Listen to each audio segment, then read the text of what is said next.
Well, hello, VC. The Waxed here. And I'm doing a contest entry.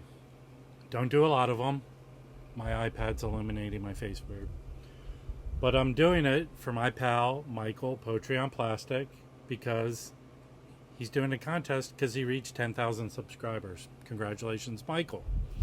And I'm showing my support and doing his contest entry. So I have a lot of stuff around here because his contest is very eclectic. So let's get going, and I think I will start by, I won't think, he said show a classical record. Well, this is a classical record when I hung out with Michael he told me to get. It is Holst the Planets Zubimeta version. He did this, and thank you, Michael. This is on London. Wow. There you go. And this is great because you can see where John Williams, I guess, got his inspiration for Star Wars. It's very cinematic, even though it was written a long, long time ago. And this is great. I highly, if you're not into classical music, you will be, based, if you like scores for Star Wars, but a lot of movie scores. So there you go. Get this one. Very affordable. All right, next one. Your heaviest album. I'm sure he's not doing by weight, but you can't be heavier than the Robert Ludwig Hot Master of Led Zeppelin 2. This thing is loud. So loud, and I've done a video on that. You can go to my channel and watch. But this thing, if you look at it, you would say it's good plus. When you play it, it is so loud you hear none of the noise. It's the weirdest vinyl listening experience I've ever had. This thing is loud and heavy and just bombastic. Any more adjectives I could give? But this sucker's heavy. Robert Ludwig, Led Zeppelin 2. Get it. Make it happen. Okay, next, show an artist or group you primarily got into because of vinyl record collecting. If you know anything about me, mainly collect jazz. And I don't know if this dude gets enough love, but it is Joe Farrell.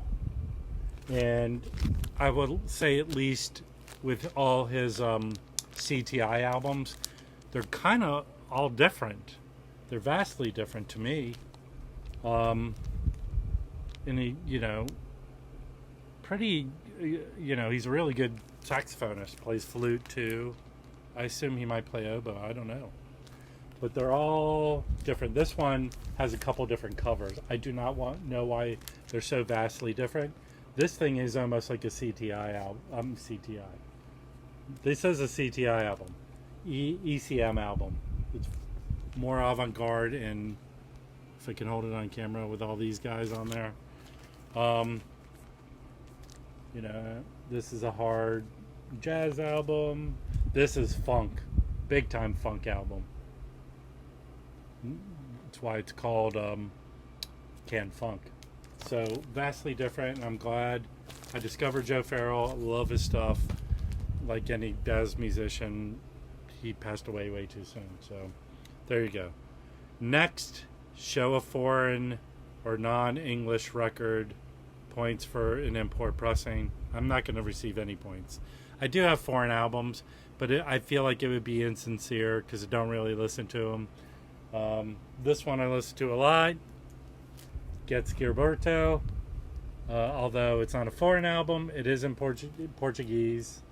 So I'm trying. I just want to be honest and show an album I listen to. So this is it. There you go. Okay, next is show a CD, a tape, or a digital download of an album that needs to be pressed to vinyl.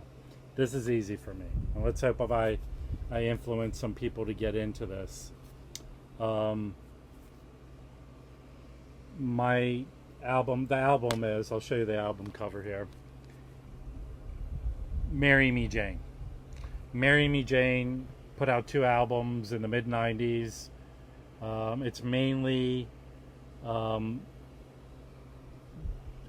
this musician, Amanda Cravat. She's a singer-songwriter. They put out 2 albums. The other one's called Tick, but they fell apart after that. The reason I got into them is basically, if you've ever seen this movie, and you might not have, If Lucy Fell with Sarah Jessica Parker, come on in there. Elle McPherson's in there. Ben Stiller's in it. But it's written, directed, and stars this guy, Eric Schaefer, in the middle. Kind of a mid-90s, more hip Woody Allen-ish movie. Romantic comedy. But basically that Marry Me Jane album is the soundtrack of this film. And that's how I discovered it. If you can see in the credits, Amanda Cravat. Is this backwards? Well, it is. So there. She did the score, and it's that Marry Me Jane album. So I'll put a link to the movie if I can find it somewhere to stream, or YouTube where you can listen to the album, because it's quite good. The album really it marries well with the story of the film. Highly recommend it. Would love to get this on vinyl, big time. Yes, so listen to it and you'll like it. Okay, next and finally in Michael's instructions, letter to the editor. Pick one of my musical or gear takes and editorialize it. This will be easy for me because I've been hung out with Michael and he tried to get me into this nonsense of this Japanese city pop music, this kind of Frankenstein of new age jazz and kind of pop music, elevator music, really. I mean, it's all right when some Japanese lady's kind of singing it, but it's elevator music. It's like Kenny G and Godzilla had a baby. Maybe that's not good, but yeah, that's not. He tries to get me to buy it, but I just don't feel bad about crushing his dreams and hopes. I feel like he might get really upset and depressed for a week if I truly bash it, but I'm doing it here.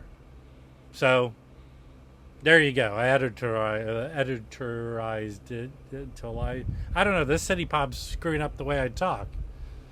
Well, there you go. Congratulations again, Michael, for hitting the 10,000. I hope you get 10,000 more. There you go.